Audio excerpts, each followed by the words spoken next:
विश्वबाट सबै ठाउँबाट आउनुभएका सम्पूर्ण सेफ सर भन्छु म सरलाई पहिले स्वागत गर्न चाहन्छु। यो मेरो हुन त यो मेरो परिवार हो, मैले रमाइलो भइरहेको छ।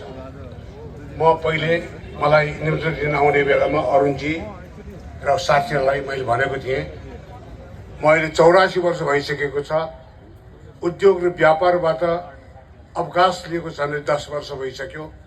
म त्यति पर्यटन क्षेत्रमा त्यति इन्भल्भ छैन भनेपछि उहाँहरूले मलाई के भन्नुभयो भने म अहिले जुन एउटा अभियान सञ्चालन गरिरहेको छ त्यो अभियानको दिनुपर्छ।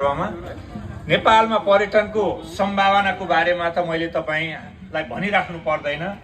हामी सबैलाई थाहा छ नेपालमा पर्यटनको ठुलो सम्भावना छ, तर त्यति हुँदा हुँदै पनि हामीले किन धेरै पर्यटकहरू यहाँ भित्र्याउन सकिराखेका छैनौँ।